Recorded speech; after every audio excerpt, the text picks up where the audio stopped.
오늘 창세기 17장 말씀 어제에 이어서 계속 보겠습니다. 오늘은 12절 말씀 함께 보겠습니다. 제가 읽겠습니다. 너희의 대대로 모든 남자는 집에서 난 자나 또는 너희의 자손이 아니라 이방 사람에게서 돈으로 산 자를 막론하고 난 지 8일 만에 할례를 받을 것이라. 하나님께서 아브라함에게 할례를 말씀하셨습니다. 아브라함뿐만 아니라 모든 남자들이 할례를 받아야 합니다. 그리고 앞으로 남자아이가 태어나면 난 지 8일 만에 할례를 받아야 합니다. 왜 남자아이는 태어나면 8일 만에 할례를 받아야 하는지, 그 할례가 가지는 영적인 의미와 상징성에 대해서 오늘 함께 고민해보고 질문해보고 또 함께 성찰해보는 시간 가지기를 원합니다. 왜 하나님께서 사람에게 할례를 명하시는가? 그리고 태어난 지 8일째 되는 날 남자아이는 왜 할례를 받아야 할까? 그 첫 번째는 이것입니다. 하나님이 할례를 사람에게 맡기셨습니다.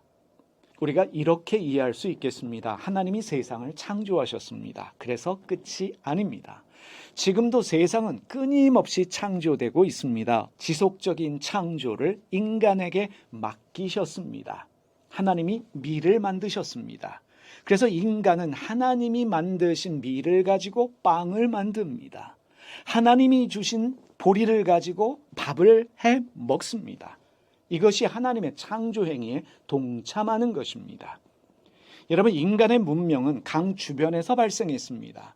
하나님이 만들어주신 강을 통해서 인간은 문명을 만들었고, 하나님은 온갖 자원들을 만드셔서 인간에게 주셨는데, 인간은 그것을 가지고 세상에 필요한 물질들을 만들고 기술을 발전시키고 있다는 사실입니다.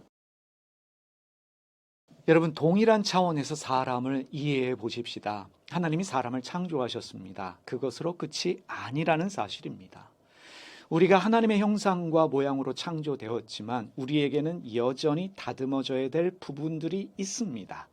고쳐야 될 부분들이 있습니다.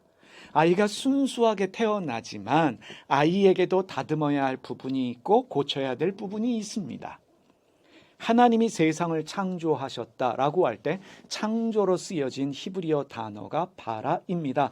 창세기를 시작할 때 여러분에게 말씀드렸습니다.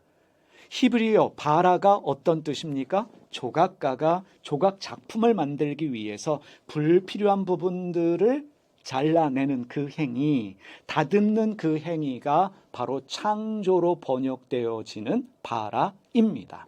교육이 바로 그렇습니다. 사람은 다듬어져야 될 부분이 있습니다. 잘라내야 될 안 좋은 것들이 있습니다. 그 시작을 누가 하는 것입니까? 부모가 하는 것입니다. 부모가 아이의 포피를 베는 그 행위는 하나님의 창조 행위에 동참하는 것입니다. 이 아이의 불필요한 것들을 다듬어 주겠다. 이 아이의 불필요한 것들을 잘라내겠다. 책임감을 가지는 것입니다. 가정교육이 중요하다. 여러분이 잘 알고 계시지요. 가정교육을 통해서 좀 더 나은 사람이 되는 것입니다. 학교 교육이 왜 중요합니까? 학교 교육을 통해서 사람은 사람답게 살아가는 법을 배우는 것입니다. 내 안에 불필요한 것들을 제거하면서 무엇이 선인지 악인지를 배우면서 좀 더 나은 인간으로 발전하는 것, 그것이 교육입니다. 그 교육의 시작이 가정교육입니다. 그 가정교육의 책임은 바로 부모에게 있음을 인식하는 것이 할례다. 우리가 이해할 수 있겠습니다. 두 번째로, 왜 생식기의 할례인가? 라는 질문을 우리가 할 수 있겠지요.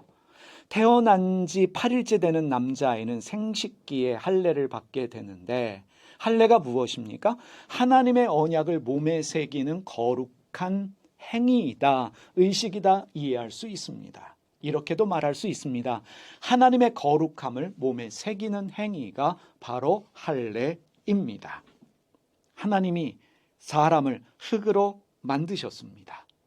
그런데 지금 하나님이 사람을 흙으로 만드십니까? 아니요. 하나님이 사람을 흙으로 만드셨지만 이후에 생육하고 번성하는 책임은 누구에게 주셨습니까? 사람에게 주셨습니다. 사람에게 맡기셨습니다. 하나님의 거룩함을 생식기에 새긴다. 무슨 뜻이겠습니까? 우리는 성행위를 통해서 하나님의 거룩한 창조 행위에 동참하고 있는 것입니다. 그래서 인간의 성은 귀합니다. 인간의 성행위는 아름다운 것입니다. 거룩한 것입니다. 그것을 기억하는 것입니다. 성적 행위를 통해서 하나님의 창조 행위에 동참한다. 하나님이 인간에게 주신 거룩하고 아름다운 선물이 성이구나라는 것을 깨닫고 인식하는 행위가 바로 할례라는 것입니다. 세 번째로 이런 질문할 수 있겠습니다. 왜 8일째 할례를 받아야 하는가라는 것에 대한 질문입니다. 남자아이는 태어나면 8일째 할례를 받습니다. 왜 8일째 할례를 받아야 하는가? 첫 번째, 이렇게 이해할 수 있습니다. 여러분, 8일째 할례를 받게 되면 누구나 예외 없이 안식일을 반드시 지나게 됩니다. 안식일을 경험하게 됩니다. 여러분, 안식일은 하나님이 정하신 날입니다. 하나님이 거룩하게 구별하신 날이고 복되게 하신 날입니다. 사람은 6일째 창조되었습니다. 하나님이 6일째 흙으로 사람을 만드셨고 7일째 하나님이 안식하셨습니다. 하나님만 안식한 것이 아니라 하나님께서 창조된 사람과 더불어서 안식하셨습니다. 사람이 제일 먼저 한 일은 안식이었습니다. 아무것도 하지 않았어요. 그리고 8일째 인간은 비로소 노동하기 시작했습니다. 그래서 8일의 의미는 시작의 의미를 가지고 있습니다.